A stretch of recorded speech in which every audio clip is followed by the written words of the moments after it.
Hey guys, this will be video 3 for the how to design build a 50s era small bodied archtop jazz guitar. And primarily in this video, we're going to be discussing all things related to the neck from a design standpoint, pretty much to all the considerations and in preparation for the build. But I want to knock out a few things related to the body that I kind of overlooked, as well as discovered after having another conversation with the client. So very briefly about the body, I had mentioned in video 2 when I was talking about carving the Honduran mahogany was much easier than carving the maple. And I pointed over to this guitar and I said, when they did the maple in this guitar, it almost sounded like I had someone build that body, or either it was a kit. What I meant was when Gibson Manufacturing did this body with the maple, et cetera, et cetera. So sometimes I'm thinking one thing, and I've noticed in my videos, I literally will say something completely different. So if I do make mistakes, I'll try to correct them in the video following. Otherwise, that top started out as a 1.5 inch thick billet, and then I book matched it. Okay, so it's a flamed maple, and that's all I'll say about that because it's not what we're doing here. But nonetheless, it's a book match top, and it was 1/4 inch, et cetera, et cetera. And I won't start talking about how that relates to the Honduran, but nonetheless, the stuff is fairly heavy, and we know that the Honduran should be considerably lighter. I will give you a couple of points of a very important consideration that I didn't cover in the video 2. Dimensionally, you want to make certain that your cap is no less than 5/8 inch is the bare bones minimum if the top is beautiful, meaning you had a piece of maple that was surfaced and it was so precise you could turn it into a piece of like a piece of furniture, a countertop. Then that's fine if you want to go 5/8 of an inch thick. But if you have the slightest inclination that you've got some trash in there that you're going to be carving, please go at least closer to 3/4 of an inch. Even though you're going to be carving that off, I'd feel much better knowing that you had a little bit of leadway. Your bottom billet needs to be a minimum, a bare bones minimum of 1 3/4 of an inch if you want to capture that 50s target. My penguin is not. My penguin is only 1 3/4. It's slightly over 1 3/4 of an inch thick on the side. And when you look at those two guitars side by side, you really can't tell that my penguin is 1/4 of an inch thinner than this guitar. So the most important thing is just get close to those numbers. But with this guitar here, that's a different story. Even this is going to be slightly over 1 3/4, and this is definitely going to start out at 3/4, and then that will guarantee that I'm able to hit my target center line, which needs to be a minimum of 2 3/8 of an inch, if not closer to 2 7/16 of an inch. All right, so let me do this. I'm going to, the only thing I didn't cover is, yeah, this is pretty important, and then I'll pause and clear the table and get reorganized. Uh, in my conversation with the client, he mentioned that, yeah, I saw your video number 2. I definitely like the idea of going with just the Bigsby, no tailpiece, no anchors, nothing for the future client. In other words, this is his guitar, and if he ever elected to do that, then he can either ship it back to me or get a pro to do it. But to me, that's just beyond awesome. That's so cool because it's going to be truly a custom guitar, and obviously we're not trying to copy anything. We're truly complementing a design that is pretty rare. But that prompted the fact he asked the question, "What are you going to do? Would you be able to do a ground wire for the Bigsby?" And that let me know immediately, man, it's so comforting to deal with a client that knows of the things that I would have already done, and I had already thought about that. Because if we do the Bigsby, you want to have a ground wire that can come outside of the body and just merely be soldered, um, uh, and then almost yeah, the wire would be tinned, and it would have a little solder on it, and then the body the hinge just merely presses up against that ground wire, and it grounds out the guitar. That's awesome because that's how all the Gretches run. The Gretsch guitar is, and it also allows you to go with a bridge that has nylon saddles. So now we know we've got a grounding point for the guitar. So let me pause the video because I don't think there's any reason to talk about that anymore. But for the most part, it's going to be super cool to have a body that would have been one of the rarest of the guitars in the 50s. All right, let me pause. Okay, we'll start back up in discussing with the discussion of the neck and how it relates to the body and all that jazz. Now that we've got our plan, and one thing I had thought about offering different options as I'm designing this project, and how would I go about introducing, you could do maple, lower, you could do this, and I realized there's no way I can do that. I'm going to do my best to just focus on this project as exactly what it is. It's a Honduran mahogany neck with a Gabon ebony fretboard with a 17-degree pitched headstock. So with that in mind, how are we connecting it to the body? It's going to be connected via the traditional, what I call mortise and tenon. Most people call a set neck, or some people call this a tongue. But nonetheless, if you hear me calling it the tenon, that's the tenon. So it's going to be joined to the body via the traditional design of not only just a tenon, but I had mentioned that, well, you got the option to go with a short tenon, a long tenon, a through body. This guitar is a long tenon design. And that's meaning not just this guitar here that I'm building, but the original 50s guitar would have been a long tenon. So that's what we're building. And I won't go into any dimensions in this video at all because they're mind numbing. So all I can say is we're building a 50s style neck. It's fat and chunky. As I call it, a jazz profile with a long tenon. And then now that we've got our templates from StewMac and we've kind of laid all this stuff out, maybe we've already built the body and we're transitioning into the neck, or either we've designed the guitar ourselves and we realized that we didn't need the templates, then what would be the things that we need to consider? And I'm going to look at my notes here briefly and make certain that I didn't miss anything in that introduction.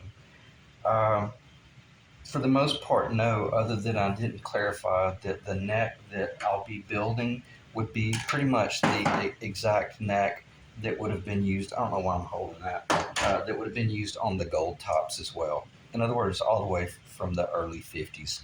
So same thing. And even the 58s, 59s, and then the 60, they all had the long tenon. To my knowledge, I don't think I'm incorrect about that. So basically everything I'm talking about, again, covers a 50s era guitar. Now, you can't relate that to a Gretsch because the Gretsch is even the little Silverjet, the Penguin, yep, they're dovetail, believe it or not. And they even have the floating, overhang. Won't go there. Completely different animal, but very cool and probably one of my favorite designs. But basically, when we start talking about the neck, we need to be thinking along the lines of three different components. And I have a horrific rainstorm going on right now. I don't expect the lights to go out, but if it does, I may pause the video. But basically, you're looking at three different components when you're considering a neck. You're looking at the well, I'll just use this neck. You're looking at what I call the lower, which is most everyone would say, well, that's the neck, and I agree. I do agree. But to me, the neck is the neck in its entirety. And what are the three components? The fretboard and the lower, and then the actual truss rod on the inside. Those three components.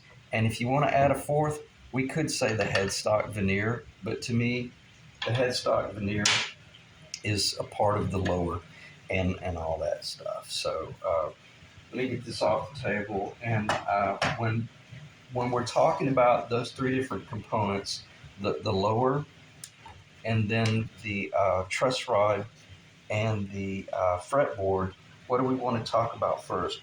Well, I think we need to talk about the lower first, because the lower, and just humor me here, imagine this is a neck. It's not, but it is a template for very close to this guitar that I will be building. When you start out with this lower, and let me look at this, you need to be focusing on probably several different points. And I'm not going to start quoting these numbers and stuff, but you have a scale length for the whole guitar. And that's also called the speaking length. But the scale length is going to determine all the various locations and the variations between the frets. And I'll show this briefly. This is 1950s, 60s Brazilian rosewood, and that's a shame what happens when it falls in the hands of people who don't know what they're doing. When they took these frets out, they just almost destroyed this fretboard. But when you select this scale, you all these little locations are going to be determinant on the scale that you choose, and then even the nut location.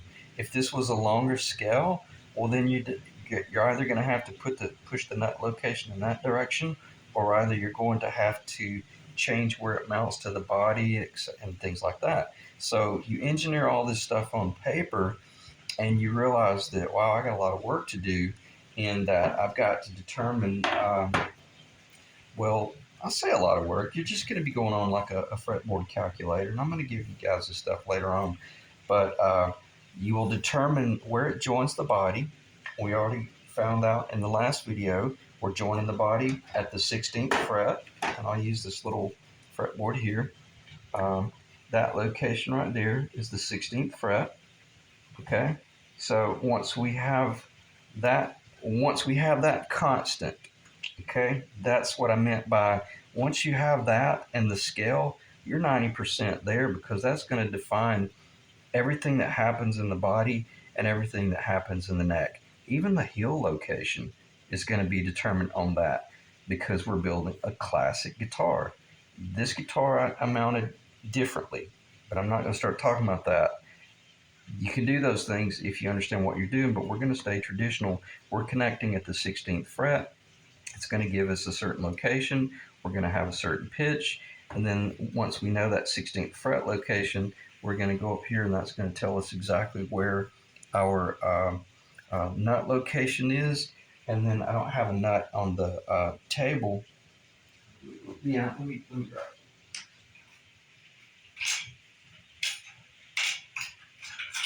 Let me just grab the whole little container. Sorry about that. Just humor me here and imagine that this is the top of the fretboard. Okay, then you're going to have a nut sitting atop the fretboard. Okay, and that's a certain width. And whether you go with brass or cheap plastic, which I don't, I always throw that stuff away, or either which this is the client provided nut. This is a Tusk, and that's great for the Bigsby. So what I'm saying is, once you have these design right here, then you can start determining how do I transition from the nut into the headstock. And that's why all of these numbers are critical, that I will eventually be providing you. And once it does transition to that headstock, how much does that headstock pitch? And that's basically the gist of it. I always taper my fretboard headstocks, because they typically come out, well, I'd say they always come out of the neck on a bit of a taper. They're thicker up here ever so slightly than they are at the nut. So as that thickness taper starts to want to get a little bit thinner, if this headstock did not pitch, you could almost say that taper just continues. But since it pitches, who's to say we can't continue that taper? That's the difference between a mass-produced guitar and a 50s jazz guitar. They always tapered the headstocks. They're slightly thicker right here than they are out at the end, and that's what gives it that just beautiful, very custom, handmade look. Because you have to keep in mind, they didn't name this guitar custom for anything. It really had those appointments that there were specialists in house that were doing certain things that defined this guitar in relation to one of their other models. And on that note, if you're gonna build a guitar that you're gonna call a custom guitar, well, then let's make sure that you know what it means or what defines a custom guitar. And that's one of those things. I hope that's showing up with the taper and the pitch and all that stuff. All right, so I'm gonna check the time. All right, we're at about 15 minutes. I won't talk about anything related to the nut choice, other than I may have mentioned it in one of the other videos. I'm going to very much stick to traditional, and I'm not going to talk about any options or what ifs or any deviations from going from a standard 3/16 wide nut up to a 1/4 inch nut. You do that, you're on your own. You're going to have to do your own engineering. So you'll see how I make certain choices based on certain veneer thicknesses, whether it's a Vulcan fiber. This is pretty important. Or whether it's just a very flat veneer like that. If you're only going with a veneer on the headstock surface that is, I don't even know what that number is. I think it's 40 thousandths. Your headstock is going to be pretty much the finished thickness. But if you're going with a 1/8 inch thick, if you're going with like a 1/8 inch thick veneer, well, then you're going to have to accommodate that and change your design as far as your rough out. And are we going to be doing that in this guitar? Yes. And am I going to explain it? Maybe, maybe not, because it's extremely complicated from a structural standpoint. It is to me anyway. Not to you luthier guys, not to you luthier types out there. You guys, it's a walk in the park. But there is definitely a threshold by which you do not cross as far as thicknesses, because you get into strength issues.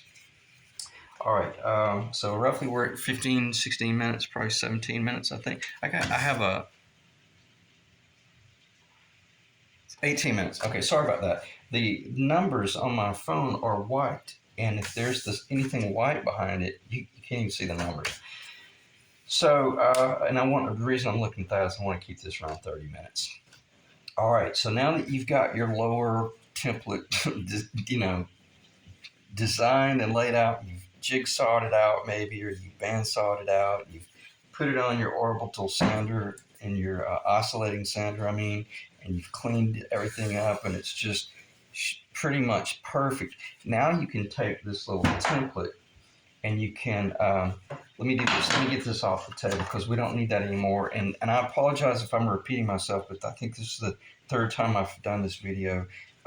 Basically, this is going to be the Tenon Pocket, and it's going to be a long tenon, and it's going to be routed out into the body, not on a pitch to start with. I just want the location right now. I'll pitch it later on. But I want to get this off the table so I can very quickly move into things. Sorry about that. So that I can move into things like this right here. Let me pause the video because I want to clean up this little spill over here. Okay, I think I'll be able to start the video back up and be very concise with everything, but also give you probably a mind-numbing amount of information. Typically, if you've got a certain target in mind, you're going to have to be working from a certain dimension.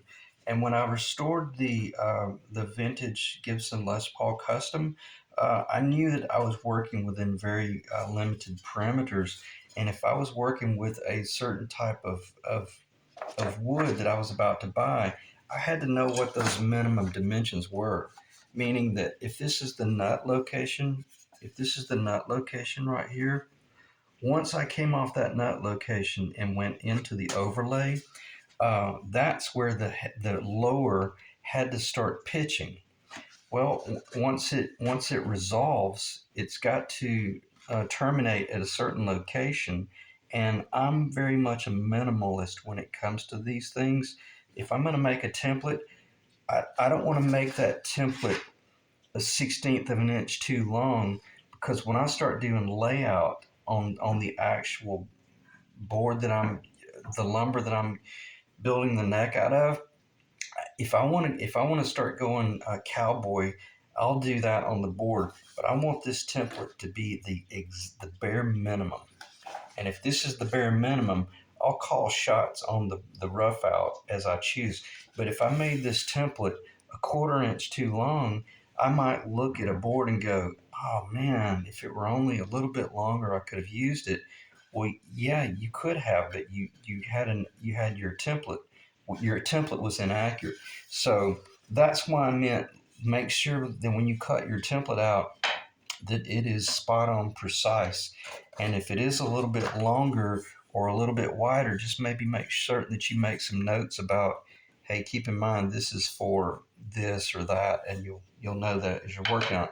Because very quickly, once you've moved from paper to this template, now you have transferred that template over to little multiple pieces of paper, and you've created multiple templates.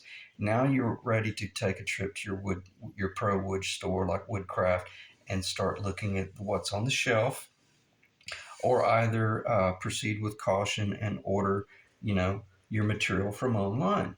I know a guy that I really trust and respect, and he's also a guitar builder, so he understands what we need. And if he lists a board that he says is 1 inch thick by 3 inches wide by 30 inches long, I guarantee it's going to be 1 inch by 3 by 30, if not 30 and 1/8 of an inch.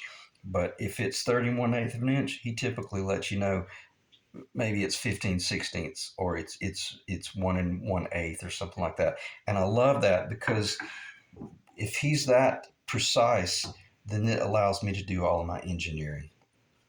And what I had thought about, I got to thinking about this last night. Alongside this build, which is going to be a Honduran mahogany neck. This is Honduran mahogany, very light, very resonant, just a beautiful wood.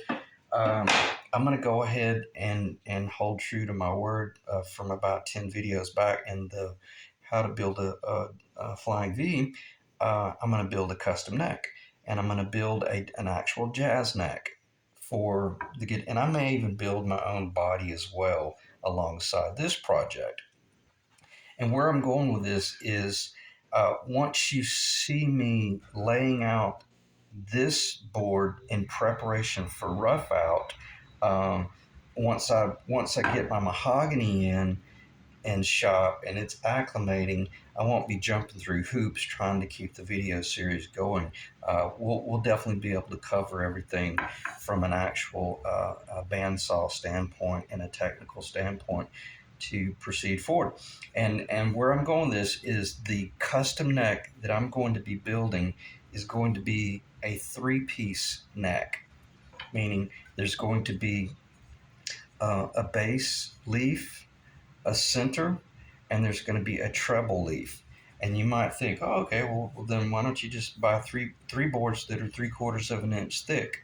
I'm not going to go into it in this video, but eventually you'll see why I don't like to do that, and you'll see the difference between a positively stunning jazz guitar versus just a neck that was glued up and not really thought out.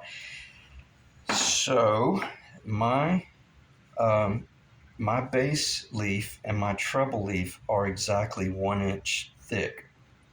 Okay, looking at it from the top, or the fretboard surface. Well, what does that require that I have in order to finish that out? And I'm going to move this, and we'll talk about this layout a little bit more later on. But all it requires to finish this guitar, it needs to be 2 1/4 of an inch. Okay, At a bare minimum, it needs to be 2 3/16 of an inch. I'm talking about the total width of the. I'm talking about the total width, the maximum width of the neck lower.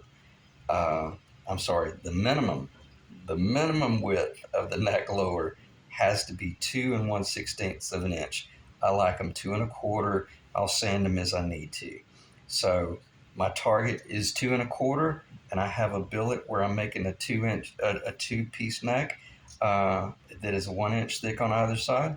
Well, basic math tells me all I need is that quarter of an inch that's right there in the middle. And if I pick up that quarter of an inch somehow or another, uh, I don't necessarily need it all the way up here because I'm getting this. I'm getting this truss rod.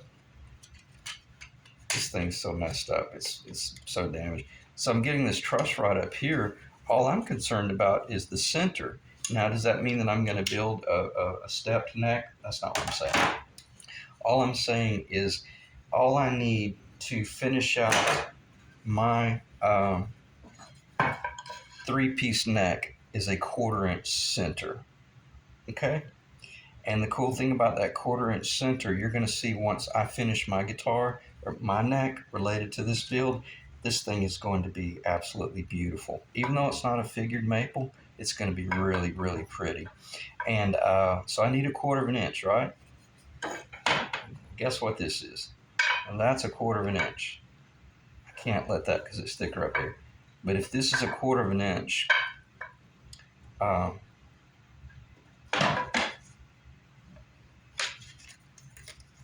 so is this right here.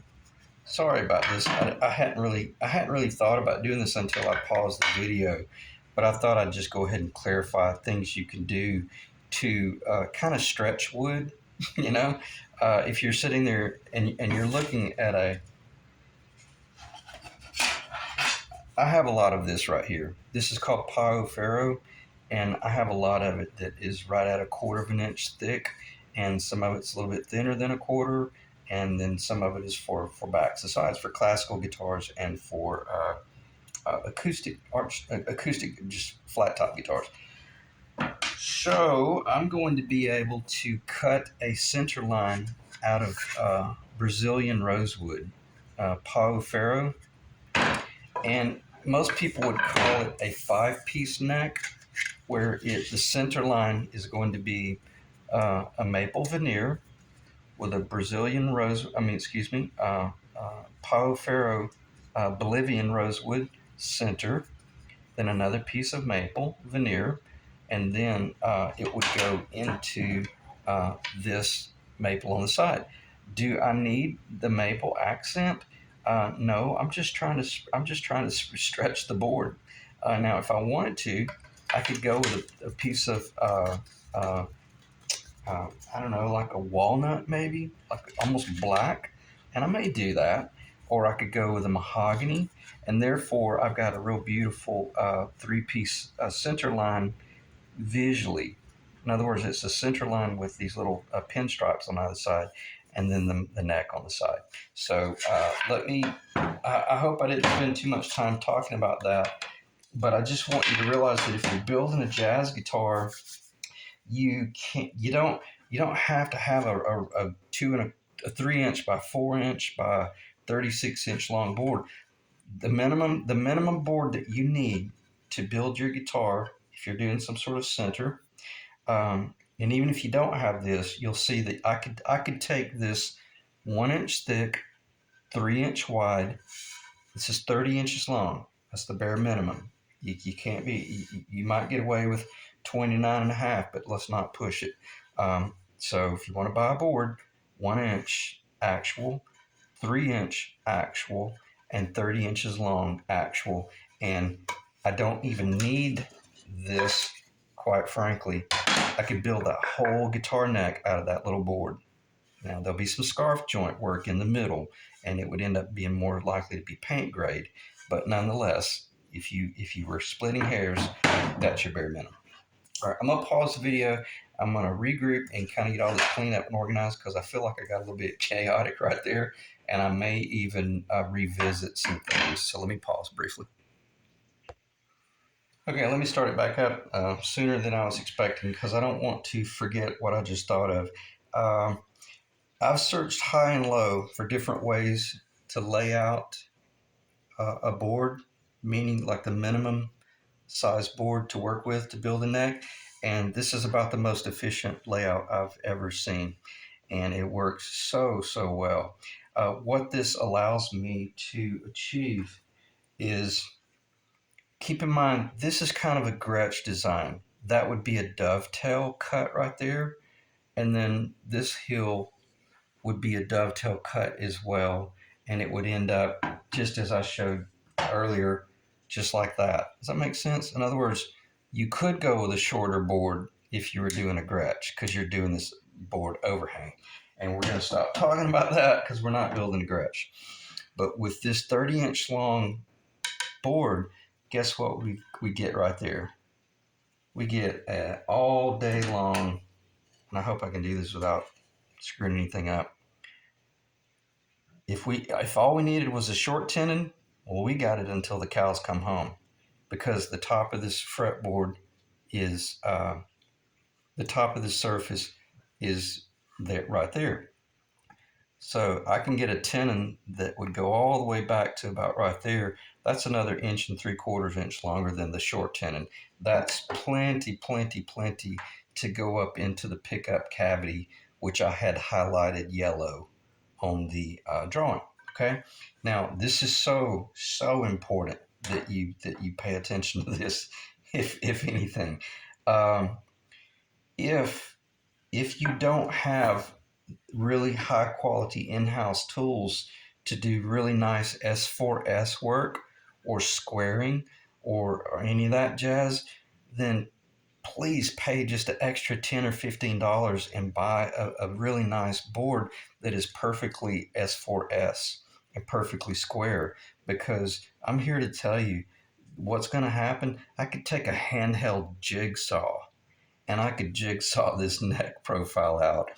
And I'm Truss Maple enough to know that this perfectly machined flat surface from this guy that I bought this from, guess what goes on that? My finished fretboard. It'll glue right on there, and I don't have to do anything other than clean it with some lacquer thinner and just make certain that when I roughed it out, okay, when I roughed it out in this small little board, if there was something weird about that board and all of a sudden it started twisting, well, it sure is good that I found it right there. So now I can turn it into a clock. But if I rough out that little bitty piece and it's barely over a ½ inch thick down there, and it stays perfectly true and perfectly straight and perfectly square, then I know that once I build the guitar, it's going to stay perfectly true.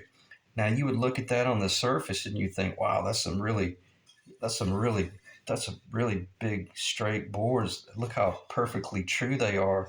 Look how perfectly straight. Now you see why guys use Honduran mahogany. If you can cut 99% of that board completely in half and it still remains perfectly S4S, that's Honduran mahogany. Okay, and maple is almost that good. Honduran mahogany is far more likely to stay perfectly true when you cut it almost completely in two.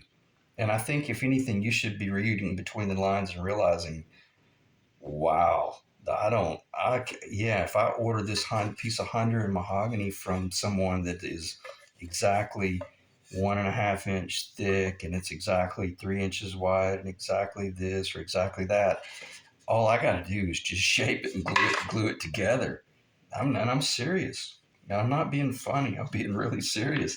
So put that burden on somebody who has a planer that they paid $50,000 for it. It's a CNC. Do I have that over on the other side of the basement? No, man. I got a Land Rover sitting in the garage that I need to restore, and I'm too lazy to get up here and crank it up. So why would I buy a $50,000 planer when I could buy $50,000 worth of maple or maybe a new Land Rover. So you see my point. I got this piece of maple for $25. All right. So, and I can build a whole neck out of it. Not for this guitar, not for this project here, but because I'm teaching you guys how to build a 1950s guitar. It doesn't matter if this is Honduran mahogany, or if this is maple, or if this is bird's eye maple, you name it. And I'm not going to start talking about species to stay away from. All I will say, just work with Honduran mahogany or work with a hard maple. Okay, just always remember hard maple. Do not use a soft maple. It's too soft for necks. All right, so now once you've got that and you've taken your pencil and you've drawn around it, around the jig, around the template, now you take those off and you can take your bandsaw, if you're really good with a bandsaw, and you can bandsaw that out. But you got to be very precise and make certain that you don't do something stupid like cut up into that neck, because it'll be game over. So you'll have to determine how it is that you relieve it. And maybe you'll make that cut first and go down here, and then you'll stop. Maybe take a drill and drill a hole right there. That way you can, that's for the most part, I typically use my DeWalt handheld jigsaw, because I can't get my bandsaw up in there to fight that stuff. And plus it's up on a table, it's tall. I can just hover over my little jigsaw and keep a close eye on it. Because once I get it roughed out, I'm then going to be putting it on my oscillating sander and getting anything initially cleaned up before I do the glue up. Again, keeping in mind, if this is now the top of the fretboard surface, I shouldn't say fretboard. If this is the surface of the neck lower, which is where the fretboard will now glue to, I think you guys should all be following. All I've got to do now is just make certain that that surface stays perfectly flat. And that when I cut this is a very critical cut. You've got to make certain that not only is it very much precise in a one-pass cut, if not very close, the most important thing is that it is perpendicular to the surface. You do not want to risk any tool that you use, even if you use a circular saw, that effing up. You miss that by a 1/16 of an inch, and you just lost your 17-degree pitch or your ability to do a stain grade finish. So, and I won't create any what ifs, but all you're doing now is you'll be gluing the neck up, taking advantage of the whole fact that I'll be putting that one down on a flat surface with a fence, and then I'll be putting that other side up against it. In other words, I'll be gluing these two pieces together. That's what I'm trying to say. And since they're only 1 inch wide thick each, 2 inches not going to be wide enough. So what I'll have to do is, or I say have to do, what I'll get to do, this is incredibly enjoyable doing stuff like this. I will get to glue up this 3-piece center line based on my own design, which will be the little veneer here, the center, and the veneer there of whatever choice species I want. And I'm probably thinking more along the lines of like a walnut now, because I want to see possibly like a black pinstripe. Mahogany is beautiful though, and I didn't misspeak, because the mahogany would kind of turn into that reddish effervescent color. And I know this has nothing to do with the Honduran mahogany guitar that we're building, but it has everything to do with it. And I'm just showing you guys that sometimes it's cool. I can, well, let me stop talking about that. Sometimes you can work on a certain project, and if you're a little bit rusty and you hadn't done this in a month or two, then you'll kind of get your sea legs back. And that way, once you go to your Honduran mahogany that you paid $150 for, you don't risk screwing something up.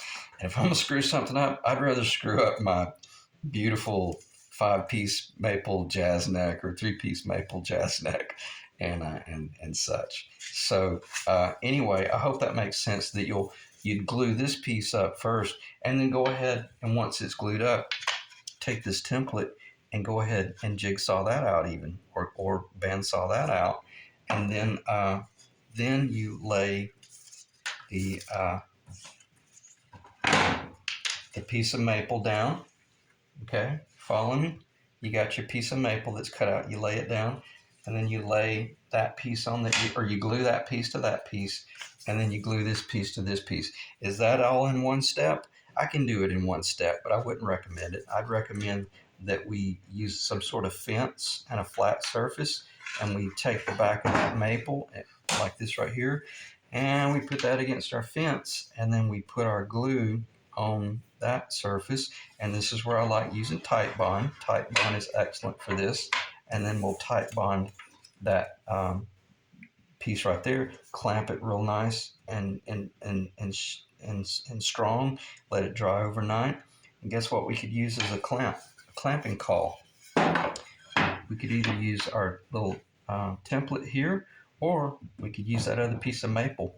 In other words, we're not going to glue all three at once. We're going to keep the training wheels on, and then we're going to put some parchment paper between it, do all of our glue up, and then we will, then after it dries, then we'll come in and glue the outer wing the next day.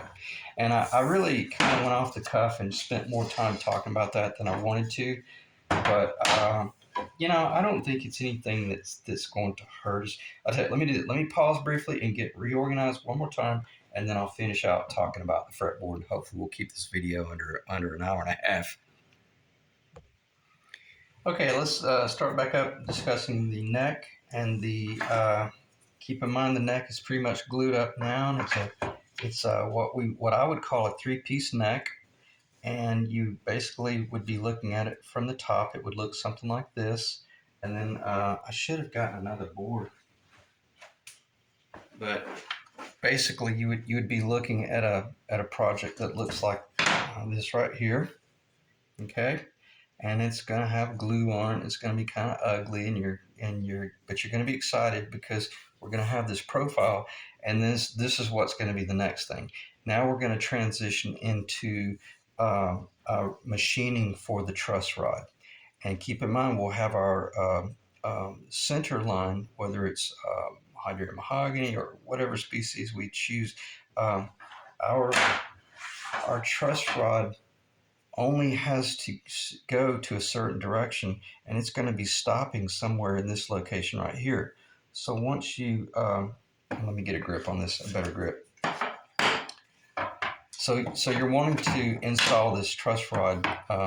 Basically, what I would say would be between the base leaf and between the treble leaf, roughly in this location. I don't know why I struggle holding these things. Okay, so it would stop right there, and then on that note, how do you achieve that? Well, you could. I recommend using a router for that, a router table, and we'll get to that. But before you install this, basically, after you machine it on the router table, if you did a cross section of it, basically that router bit is going to, bear with me, that router bit is roughly going to run, take out that location right there. So when you look down into the neck, it's going to look something like that, and basically it's going to look almost identical to that, but we're not going to have to go nearly as deep. We're going to be able to leave basically a full 1/4 of an inch material in the bottom of our properly engineered neck. And we're even going to do that route work very quickly with these two bits right here. Okay, and why the round nose? Because I'm a perfectionist, and the bottom of this truss rod is round. It is that profile right there. Why in the world would I cut a square bottomed hole for something that is round on the bottom? Am I splitting hairs? Absolutely. Am I being absurd? Absolutely. This is completely unnecessary. If you want to just run a straight route, that's fine. It's not going to hurt anything. But remember what I said about tone transfer? I don't like any square corners. So why the bigger one? Because the exit, I have to route a heavier channel out here, or a wider channel to accommodate the outside location. All right, so we're pretty well covered there. And let me just throw this to the side. Put it together later, and I want to make certain that the video doesn't cut off or anything. I think that ought to make a lot of sense about. I've already explained why I like this truss rod. We don't have to revisit that. But basically, wow, this is incredibly important. Um, on the vintage Les Paul that I restored, we went with a rather thin neck, and this thin adjustable truss rod was fine because it allowed me to just bring the truss rod all the way up to the surface, flush with the surface. But when I'm building a thick necked guitar, and this is how I built that guitar right there, I machined the truss rod slightly over 1/8 of an inch deeper into the neck, and then where the two, in other words, there was this little bit of a deal going on right there after the truss rod was put in. I came in with a fillet. Well, this is perfect to show it. It wasn't plastic, but I came in with was it maple or was it mahogany? I can't remember. No, it was mahogany. Yeah, because that's a Honduran mahogany. I came in with a 1 inch thick by 1/4 inch wide piece of maple, and I epoxied it in. So my truss rod channel was completely epoxied in and completely secure, cradled in a round bottom truss channel. Okay, you see the difference between a custom built guitar and a mass produced guitar. We got the time, and we got the tools, and we got the shop, and we're enjoying it. This is the difference. So if that makes sense, when you looked at the top of my fretboard, excuse me, my top of my neck lower, it was solid wood. Why? So that when I had my machined fretboard with the frets in it, the binding on it, all I had to do was epoxy it in place. And I am epoxying 100% wood to 100% wood. Is that how I will build his guitar? 100%. Why? Because he has a thick neck guitar. We're going with the nice 1954 thick neck profile. So there are benefits to doing things like this. Now did Rick's Les Paul Customs sound different or worse because it had that? Absolutely not. No, again, I'm splitting hairs here. The 80s Les Paul Custom that I restored, the fretboard glued directly up against that, and I just made certain that there was no interference here. And did I worry that a little bit of epoxy got up on that? Of course not. Not at all. Didn't hurt it. I just made certain I didn't have too much. Now, I didn't smear epoxy on it. I didn't need it, but I let it glue together. And if you did kind of like a dimensional section, that's what it would look like setting in there. You would have that the treble. That's the treble. Yeah, the treble leaf, the truss rod, and then the fretboard. That's kind of what they look like. All right, spent a lot of time with that, but I want you guys to understand the discussion we just spent covering right there the last 30 minutes. It's the most important part of the entire build. If you don't have a good neck, and I say good neck, when I say good, I mean exceptional. When you don't have a good neck that is adjustable forward or back, it's a nightmare situation that you end up having to take a 6120 apart. But this is a conversion. But this and I'll hit this briefly. I had to take this guitar apart only because this little part right here was crazy and it was cocking up. I had to cut it, pull it down in order to get it level. It was going up. It was cocking up. So I had to epoxy it there, and because I had that French curve issue, this little truss rod just couldn't handle it. I needed forward relief on this neck in order to split hairs, and it still would have been I almost said a you know what guitar. It just was way away from its true potential. But by me getting all that stuff cleaned up, now this little 1920s, 1800s design will be okay. I'll be able to put the frets in properly and not expect to I can put it out to pasture, in other words, and I can just only allow it to do minimal amount of work and hold its own. and it'll be fine. But I had to do a hell of a lot of work to get this thing functional so that it would actually sound and play like a Gretsch 6120. 10 times more forgiving. Okay, that ought to make perfect sense, and it ought to make sense as to why I've spent so much time driving this home. This is as critical as the tuners that I had on Rick's Les Paul. And if anybody's been following me, you know how intense I can get about certain things when I know I'm right.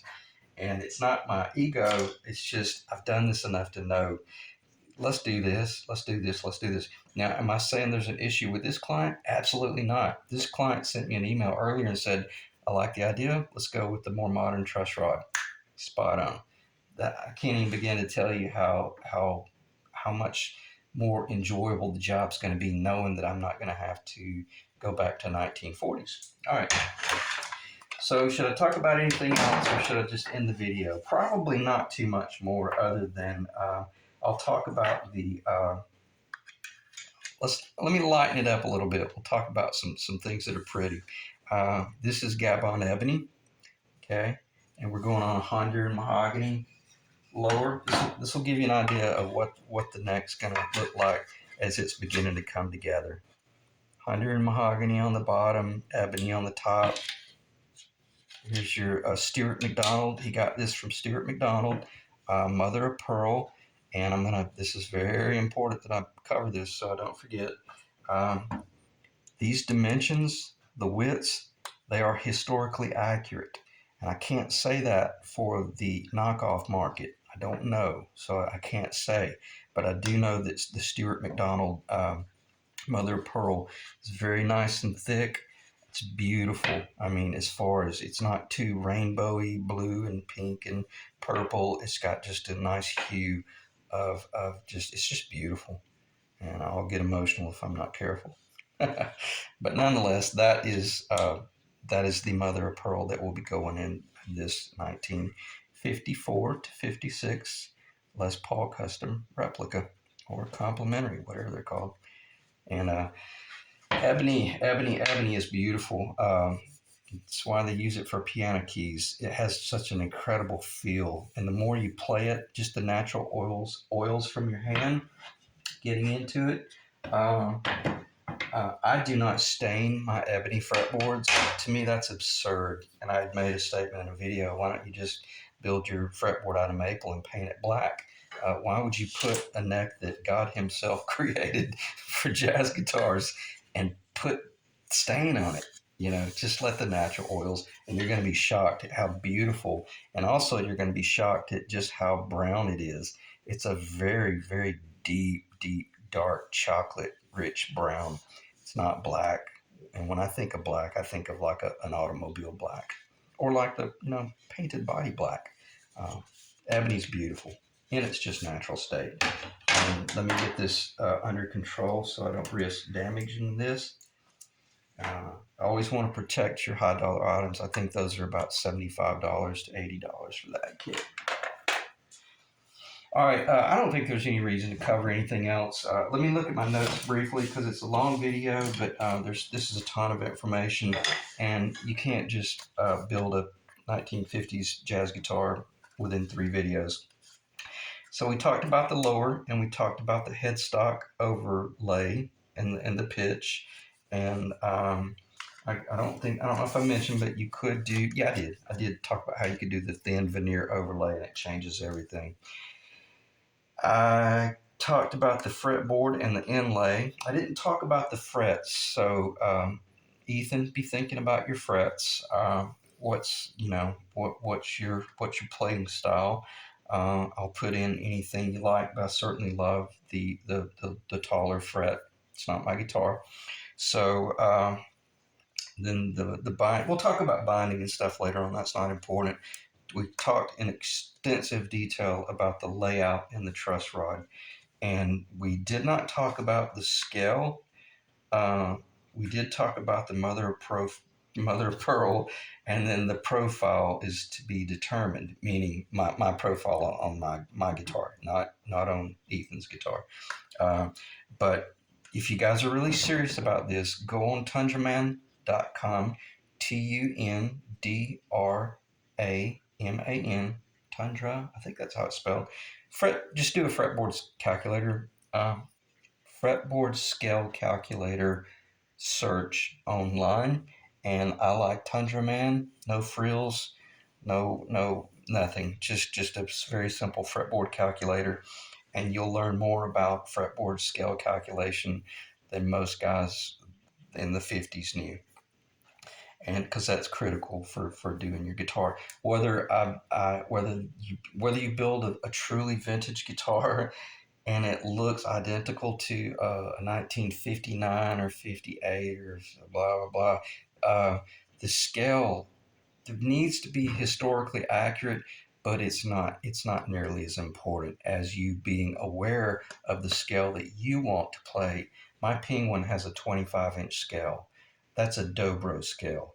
And guess what else is a dobro scale? Paul Reed Smith. Okay, most of the Paul Reed Smith guitars, to my knowledge, the early ones, they're the 25-inch scale. Gibson is a 24 3/4 or less. Fender is 25 and a half. So do a little bit of research on your scale and decide what it is you might want to go with. And I still haven't decided on this guitar, but it doesn't matter. But we know exactly where we're going with on this 54 replica. So let me reel myself back in and realize that I covered a ton of stuff. Let me check the time. 56 minutes. That's awesome if we can keep this under an hour. If anything, I'll sit here and think of something I could ramble on about for a while. I can't think of anything. We covered the neck in extensive detail, but again, there's a ton of information. Yeah, there's no sense in talking about anymore because I would just be reiterating what I've already probably been redundant about anyway. Um, so I'm going to end it right there. I appreciate you guys staying in the ring, as I always say. If you got any questions, let me know. I'll be happy to help out as much as I can. But for the most part, probably what I'll do is while I'm waiting on parts from Stuart McDonald, because I got a ton of stuff coming from them next week, I may go ahead and just start building this neck. And we'll proceed forward. I want to keep the series going. As I told this client here, I want to keep it fluid and be respectful of everybody's time. So again, here I almost started rambling. I'm going to just stop talking. And the next video might be tomorrow, but doubtful. But regardless, probably the next thing that will happen is I'll be doing some pencil line layout and preparation for the rough out, and we'll take it from there. All right. Thanks, guys.